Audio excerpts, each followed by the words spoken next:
In this playthrough, we try a more direct approach of the Golden Cat mission. Co-creator directors Harvey Smith and Rafael Colantonio are here to walk you through it. Okay, so this time the player has done a different sequence leading through the streets leading up to the Golden Cat, and it has come in through the rooftops. So a lot of vertical movement in the game, a lot of mobility. In the previous area, you can get dropped off in the river, and you're here to kill Custis and Morgan Pendleton. And therefore, there are several different ways to enter the Golden Cat area. In this playthrough, we're going to do very brutally.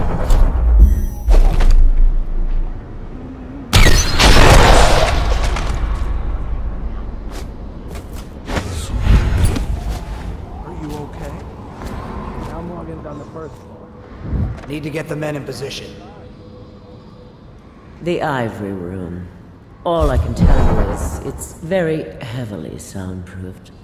I'll leave the rest to your imagination. Custis is easier to know. Some night you just... Why would anyone pay for that? Rats, plague, elixir, bunch of crap. Huh?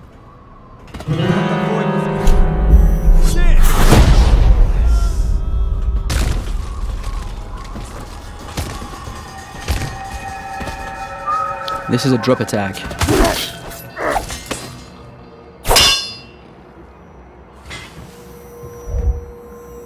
Talk to that nice girl again. The one I told you about. But you're at the Golden Cat, right? Yeah.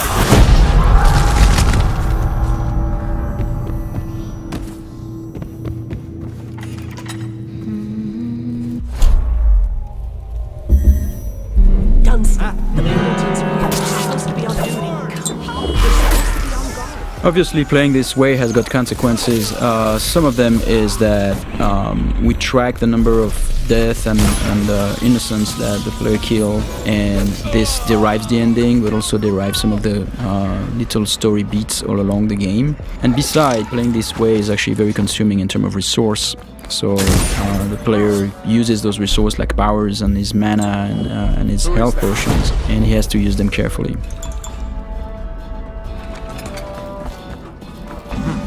Might be worth checking out.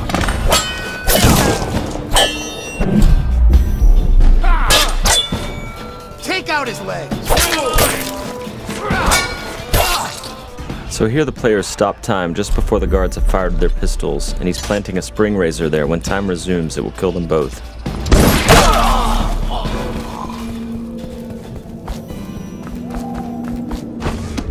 Find me out!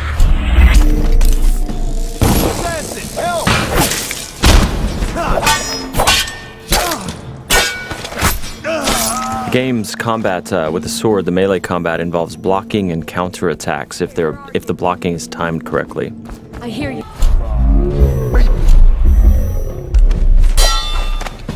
I'm a fool. I'll have you whipped and put to work in the...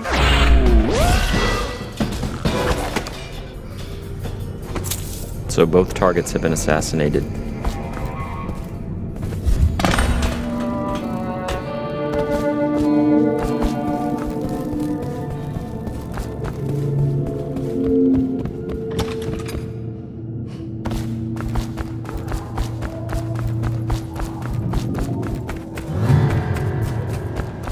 Huh?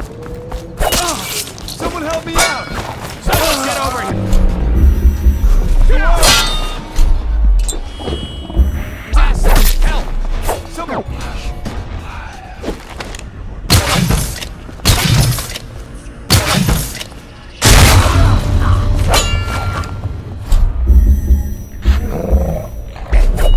The player's summoning rats. Once the rats are in the world, they're like little AIs. So sometimes the guards win, sometimes the rats win. And here the player has possessed one of his own rats and is now getting away.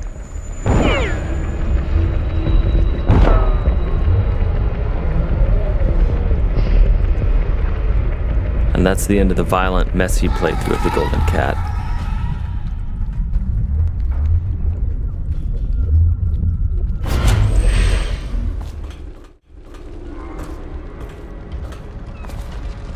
So this is a very different area. The previous area with posh and pretty, this is like desolated, abandoned. This is actually the area where there are weepers. It's called the flooded district. And there are those tall boys here that are preventing the weepers. The weepers are the plague-infected people. Those tall boys, their jobs is to prevent them from accessing the rich area. So they will shoot at the weepers and they will shoot at anything that tries to get through, including the player.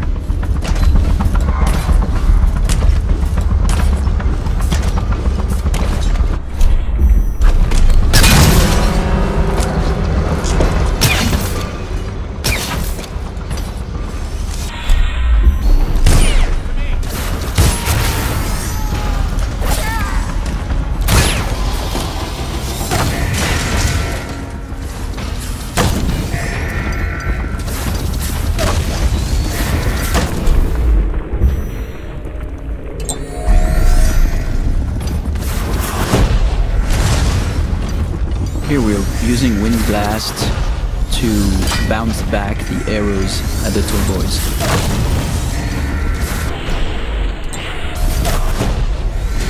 Using Wind Blast to knock the tall boys' phosphorescent arrows back at them is another combination of game mechanics that we did not plan for, but players found it quite fun. So we made some small changes to help support it.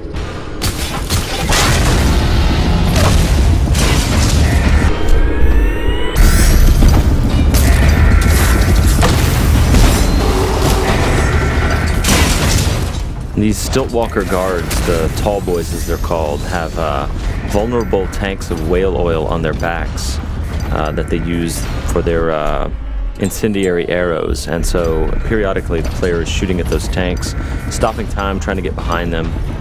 The shields all around them are actual breakable wooden shields, so they absorb some of the player's shots, but periodically the player breaks one of them off.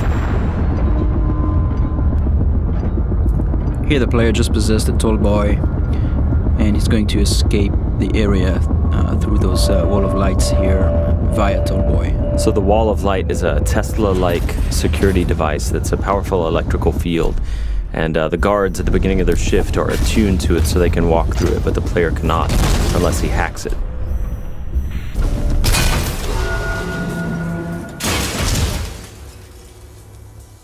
Thank you for watching. For an alternate approach, check out youtube.com/Dishonored or Dishonored.com.